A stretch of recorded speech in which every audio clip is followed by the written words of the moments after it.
네, 우리 찬송가 85장입니다. 85장 찬양하겠습니다.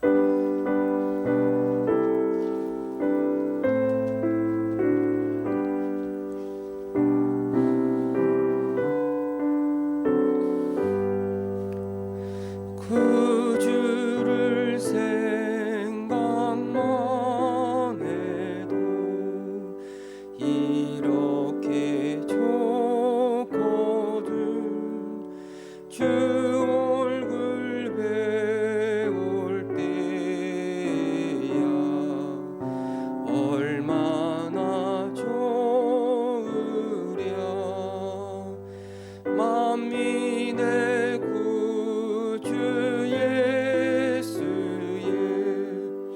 귀하신 이름은 천지에 있는 이름 중 비할 데 없도다.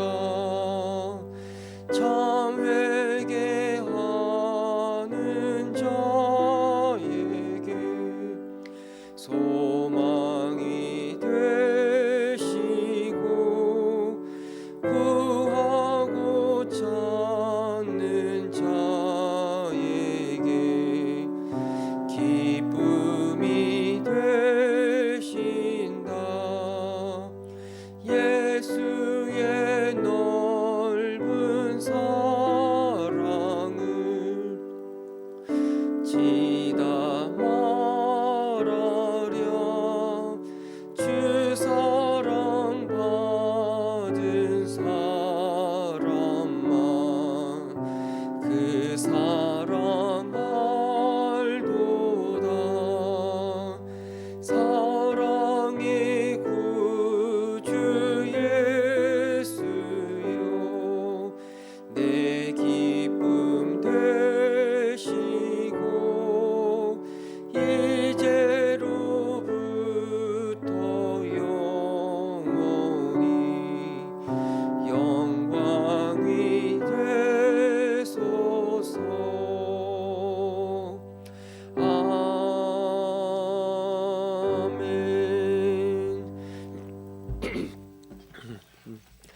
최근에 국가에서 굉장히 의료적으로 또 열악한 지역에서 사역하는 우리 선교사님들을 다 국내로 돌아오게 했습니다. 그 이유는 거기선 백신을 맞을 수가 없기 때문에, 그래서 국내로 잠깐 들어와서 이 백신을 맞고 또 회복이 된 상태로 다시 돌아가도록 그렇게 했는데, 그래서 여러 많은 선교사님들이 들어와 우리나라에서 고국에서 백신을 맞았고 이제 서서히 2차까지 접종하고 회복된 상태로 다시 돌아가고 있습니다. 특별히 우리 2년 전에 하나님의 부르심을 받은 고 임준표 선교사님, 아프리카 니제르에서 사역하는 우리 선교사님이셨는데 2년 전에 하나님의 부르심을 받았습니다. 그리고 그 아내분이 여전히 니제르에 남아서 선교 사명을 감당하고 있습니다. 김정연 선교사님인데 백신을 맞기 위해서 최근에 귀국했다가 오늘 밤에 다시 니제르로 돌아갑니다. 참 굉장히 척박한 땅입니다. 이 아프리카 가운데서도 가장 가난한 지역에서 아주 힘들게 그런 곳에서 사역을 감당하고 있는데, 이 5교회 현지 교회를 개척해서 그 교회를 섬기고 있고요. 또 10년 전부터는 생수학교를 세워서 유치부에서부터 고등학생까지 정말 많은 학생들을 가르치고 섬기는 그 일들을 감당하고 있습니다. 하나님, 우리 혼자 이제 들어가지만 하나님이 함께 하신다는 걸 기억하고 이 담대함과 확신, 그리고 하나님의 은혜를 구하는 겸손한 마음으로 사명 잘 감당하게 하시고, 그래서 그 땅에서 하나님께 큰 영광을 돌려드리는 우리 선교사님이 되게 달라고, 우리 한번 우리 니제리에서 사역하는 우리 김정연 선교사님을 기억하면서 함께 기도하겠습니다. 하나님 아버지, 오늘 주의 여종이 출국을 합니다. 참 다시 험난한 지역으로 돌아가지만 거기가 바로 하나님이 부르신 곳이고 거기에 하나님이 함께 하시고 또 거기에 하나님의 신실한 백성들이 있기에 거기에 가서 주의 사명을 끝까지 감당하기를 원합니다. 그 마음을 가지고 나아가오니 우리 주의 여정 가운데 주께서 함께해 주셔서 우리 여정을 통하여 아버지께서 이루고자 하시는 모든 뜻이 그 땅 가운데 이루어지고 그 땅에 죽어가는 많은 사람들이 또 많은 어린 영혼들이 하나님께로 돌아오는 생명의 역사가 일어나게 하여 주옵소서. 다섯 교회의 현지인 교회를 세워 그들을 섬기고 있습니다. 우리 선교사님의 지도와 또 훈련 속에서 정말 신실한 지도자들이 세워지게 하시고 그 교회가 든든하게 복음의 커 위에 세워지는 교회가 되게 하여 주시고 또 생수학교를 세워서 많은 어린 영혼들에게 복음을 전하고 그들을 사회 일꾼으로 세워가고 있는데 그 사역에도 하나님 능력 주셔서 잘 감당하여 정말 하나님의 나라를 위하여 쓰임받을 수 있는 귀한 일꾼들이 자라나게 하옵소서. 보코하람, IS, 알케아다 정말 말도 안 되는 테러 집단이 가까이 와 있습니다. 그 모든 상황 속에 하나님께서 눈동자처럼 지켜주시고 하나님 그곳에서 하나님의 영광을 경험하고 그 영광을 봉하고 그 고난의 속에서도 좌절하지 않고 주의 사명을 감당할 수 있는 주의 조용히 되게 하여 주옵소서. 영광 받아 주옵소서. 함께하여 주옵소서. 주의 뜻이 이루어지게 하옵소서. 아멘. 주님 하나님 아버지, 우리 니제리의 김정연 선교사님 주님 기억하여 주시기를 원합니다. 하나님이 부르시기에 그 땅을 향하여 다시 나아가는데 그 척박한 그 사막과 같은 그 땅이 하나님의 때에 결국에는 영광스러운 하나님의 나라로 변하게 될 것을 바라봅니다. 이 비전을 품고 그 땅을 향하여 나아가는 주의 여정의 발걸음을 주께서 붙잡아 주시고 그 모든 위험한 상황 속에서도 하나님께서 친히 보호자가 되어 주셔서 하나님의 선한 일이 이루어지게 하시고 그 땅을 향한 또 그 땅의 영혼들을 향한 하나님의 뜻이 주의 여정을 통하여 이루어지게 하여 주옵소서. 함께 하심을 믿습니다. 감사드리며 우리 주 예수 그리스도의 이름으로 기도합니다. 아멘. 네. 말씀 보겠습니다. 고린도전서 1장 1절부터 3절 말씀을 다시 한번 보겠습니다.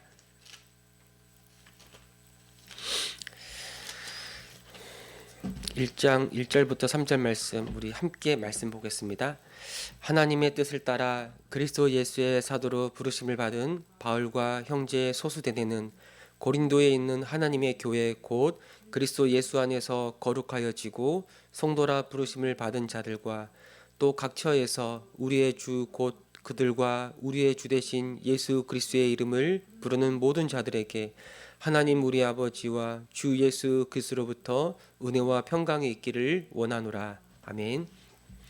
이 바울은 사도로 부르심을 받았습니다. 그의 사도권, 그의 사도가 된 것, 그의 사도의 그 권위, 사도권은 자기가 갖고 싶어서 내가 사도가 되고 싶어서 받은 것도 아니고 된 것도 아니었어요. 강권적으로 하나님이 그를 부르시고 그를 이방인의 사도로 하나님이 세우신 거예요. 하나님이 나를 부르셨다. 하나님이 나를 부르셨다.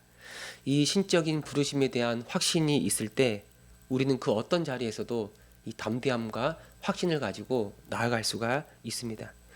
또한 하나님이 나를 부르셨기 때문에 하나님이 그 감당할 수 있는 지혜와 능력 또한 주시는 것을 알고 그래서 그 어떤 상황에서도 인내하고 버티며 심지어 여러 고난도 넉넉히 감당할 수가 있는 거죠. 특별히 하나님은 이 바울을 교회를 섬기는 사도, 하나님의 백성들을 섬기는 사도로 그를 부르셨어요. 이 교회는 바울의 교회가 아니죠. 물론 바울이 그의 선교 여행 중에 이 고린도 교회를 세웠지만 바울은 그저 이 복음의 씨앗을 그들에게 뿌리고 예수 그리스도만 그들에게 전했을 뿐이고 이걸 자라게 하시고 열매 맺게 하시고 결국 교회가 되게 하신 것은 하나님이시죠. 그렇다면 교회는 하나님의 교회, 주님의 교회라고 말하지 어떤 바울의 교회 또 누군가의 교회가 될 수가 없는 거죠. 사실 바울도 하나님의 교회입니다. 바울도 주님의 바울인 거예요. 그래서 이를 안다면 이 교회를 섬기는 사람들은 철저히 자기를 낮추고 겸손히 주님의 뜻을 구해야 하는 거예요. 그 어떤 나의 서사로운 욕심이나 어떤 나의 어떤 생각들을 반영해서 이 주님의 교회를 섬긴다면 우리는 자칫 이 주님의 뜻을 거역하고 주님의 교회를 아주 혼잡한 것으로 아주 더러운 것으로 그렇게 어지럽힐 수가 있기 때문이에요. 그래서 이 두 가지 마음의 태도가 필요합니다. 주님이 나를 부르셨다는 이런 신적인 확신과 담대함.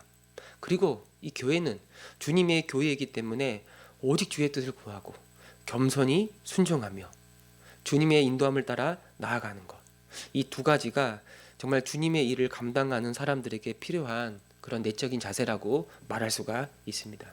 그런데 우린 정말 이런 마음을 가지고 살 수 있을까? 어떻게 이런 담대함과 확신 그리고 이 겸손함 이런 자세를 가질 수 있을까? 주님이 나를 부르셨으니까 담대해야 되겠다. 교회는 주님의 교회, 하나님의 교회니까 내가 겸손히 주의 뜻을 구해야 되겠다라고 우리 스스로 다짐하고 결심한다고 해서 이런 마음을 계속 간직할 수가 있을까? 아니에요. 여러분, 우리는 잘 알다시피 우린 작은 시련이나 고난 앞에 이 담대함을 쉽게 잃어버리고 아주 의기소침해지는 그런 사람이에요. 또 사람들에게 인정받고 사람들에게 칭송받으면 금세 우쭐해져서 나를 높이고 교만하여 마치 내가 뭐라도 되는 것이냐, 마치 내가 무엇이라도 다 스스로 이룬 것이냐 그렇게 생각하고 자기를 높이는 그런 사람이에요. 원래 이런 게 우리들의 모습이에요. 작은 고난 앞에 쉽게 무너지고 또 사람들의 인정 앞에 쉽게 자기를 높이는 게 이런 우리의 실상을 보아야 합니다. 그러면 우리 어떻게 해야 합니까? 우리는 예수님께로 가야 되는 거예요.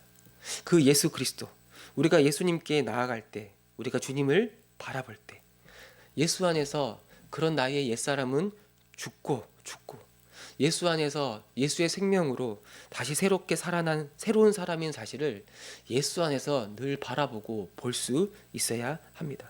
이 바울도 예수 그리스도 안에 있지 않으면 그는 담대할 수 없고 그는 겸손할 수가 없어요. 우리도 마찬가지입니다.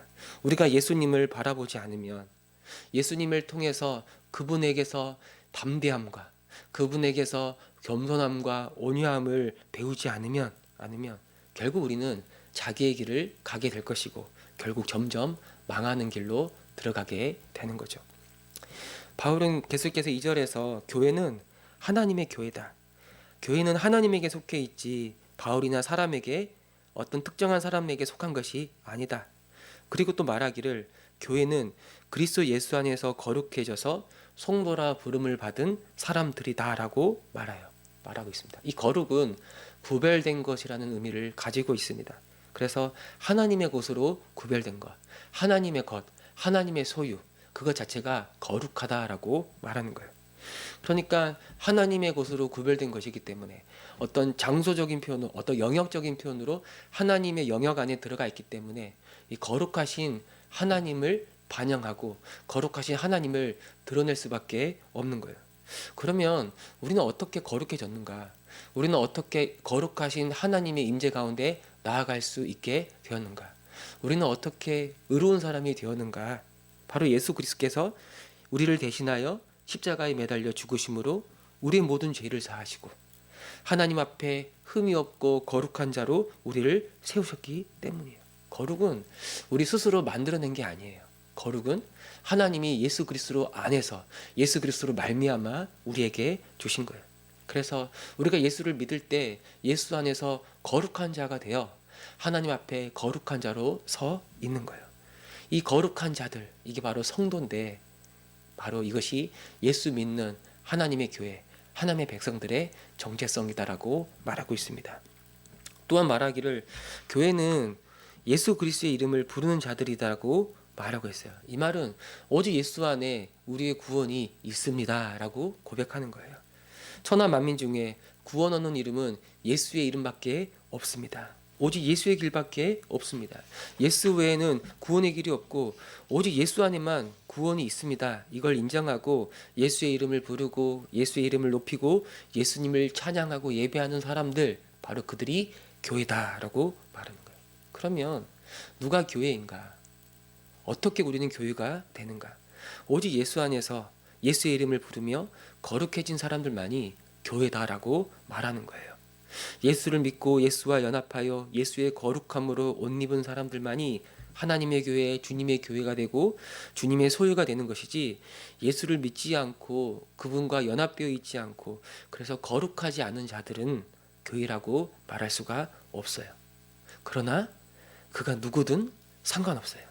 그가 고린도 지역에 살든 아니면 다른 지역, 뭐 중국이나 미국이나 일본이나 한국에 살든 그 어디에 살든, 그가 심지어 누구든 남자건 여자건 종이건 주인이건 이방인이건 유대인건 상관없이, 그 사람이 누구든지 상관없이 예수를 믿기만 하면 바로 하나님의 교회, 예수의 이름을 부르기만 하면 하나님의 교회, 주님의 교회, 하나님의 백성이 된다고 말씀하고 있습니다.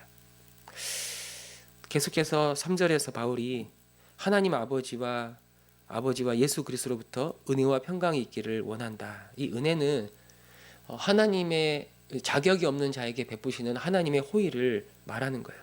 모든 게 은혜죠. 사실 우리는 하나님의 그 구원을 받을 수가 없어요. 하나님의 사랑을 받을 만한 자격이 없는 사람이에요. 그런데 이런 자격 없는 자들에게 은혜를 베푸시고 우리를 사랑하시고 우리를 자녀 삼아 주시고, 이 모든 게 다 은혜다라고 말하는 거죠. 예수 그리스도 안에서 우리를 구원하여 주신 것 자체가 말로 할 수 없는 하나님의 은혜죠. 그리고 이 평강이 주어지기를 원한다. 하나님의 은혜를 아는 사람들은 그 일상에서 평강을 누립니다. 샬롬, 하나님의 복을 말하는 거예요. 가장 중요한 건 예수로 말미암아, 그 은혜로 말미암아 하나님과 우리의 관계가 화목의 관계, 회복의 관계로 회복이 된 겁니다. 그리고 분리되었던 사람들이 예수 안에서 서로 연합하여 서로 사랑하고 서로 돕는 자, 한 몸이 되어 살아가는 것, 바로 교회로 살아가는 것, 그래서 그들 가운데 평강이 임하는 것, 바로 이것이 은혜로 말미암아 신자들에게 주어지는 하나님의 평강이라고 말하는데, 이건 누구에게 오는가? 하나님을 우리 아버지라고 부르는 자들. 그리고 우리는 어떻게 하나님을 아버지라고 부를 수 있으며 그분의 자녀가 되는가? 우리 주 예수 그리스도를 믿는 자들. 그래서 하나님 아버지와 우리 주 예수 그리스도부터 이 모든 은혜와 평강이 우리에게 온다라고 바울은 말하고 있습니다. 여러분, 제일 중요한 건 예수입니다. 예수를 잃어버릴 때, 이 복음을 잃어버릴 때 하나님의 은혜는 끊어지고 우리는 하늘의 평강과 하늘의 복을 누릴 수가 없어요. 교회의 영광, 교회의 충만을 잃어버리고 거룩한 자가 되었다는 사실도 잊어버리고 그 거룩을 살아가는 것도 잊어버리게 되는 거예요. 여러분, 이 신앙생활은 한마디로 말하면 거룩한 삶이다라고 말할 수 있어요. 어떻게 거룩한 삶이 가능한가? 하나님의 은혜와 평강이 있을 때 거룩한 삶은 가능한 거예요. 내가 그냥 거룩하게 살아가야지, 내가 말씀에 순종하며 살아가야지 한다고 해서 되는 게 아니에요. 거룩하게 살아갈 수 있는 그 은혜와 평강은 오직 우리 주 예수 그리스도 안에 있는 거예요. 예수님을 바라볼 때 예수 안에서 하나님을 아버지라고 고백하게 되고 그분의 임재 가운데 살아가면서 거룩함을 살아갈 수 있는 모든 능력을 그로부터 받을 수가 있는 거예요.